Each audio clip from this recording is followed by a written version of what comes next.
Hi everyone, we're coming to outside the museum today to do another feature of something that you can find outside the museum. We're standing in front of this piece here that's in this little tiny park that's right next to the Main Street branch of Kennebunk Savings. So a lot of us have driven by this piece as it's a busy intersection coming off of Route 95 and going up Summer Street and Route 1. And this is a German Howitzer. So a lot of folks might ask, why is it here?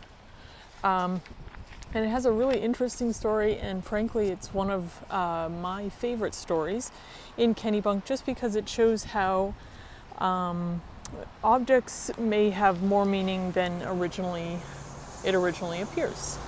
So long ago, citizens of Kennebunk, like many towns throughout the United States in the early days, sought to install a Civil War memorial in town at the turn of the 20th century.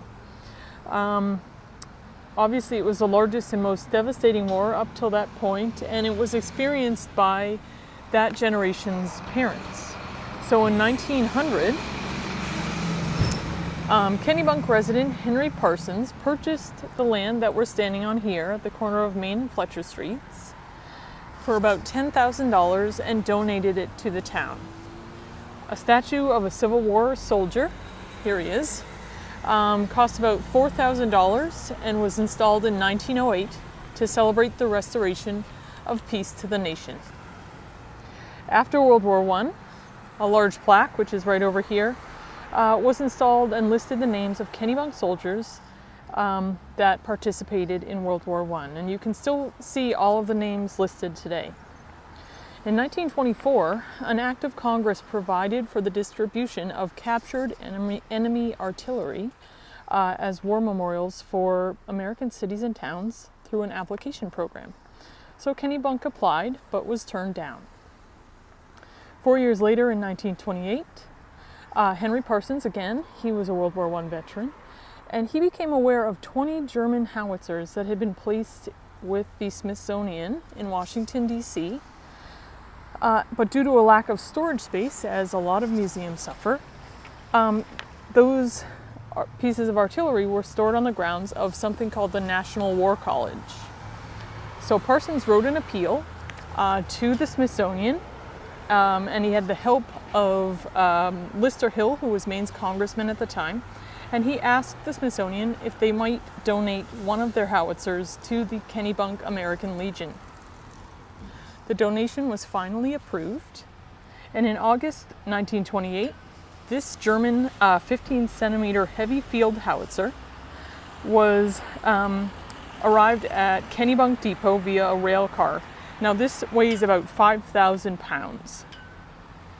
So this specific howitzer was captured near a French battlefield during the war, and it was one of 3,409 howitzers produced for Germany between 1914 and 1918. Even though it landed in the park in 1928, that wasn't the end of its story. At the beginning of World War II, this howitzer was donated by the American Legion to a war scrap metal drive. However, the Biddeford man who cut down metal, who was collecting metal, he did not own a torch that was hot enough to cut down the cannon into pieces for smelting. So after several years of storage at a junkyard, it was hauled back to the American Legion, which was at the time on High Street in Kennebunk. After the Legion moved its location to Water Street, in 1977, town citizens voted to accept the howitzer as a donation from the American Legion. So here it was placed here at the War Memorial here in the park, and it remains there today to remind us of everything that Kennebunk soldiers have sacrificed for all of our freedoms. So thank you to all of the military members and veterans who have taken a lot of their lives to sacrifice for all the rest of us. So I wanted to wish you a happy Armed Forces Day, and we will see you soon on Memorial Day.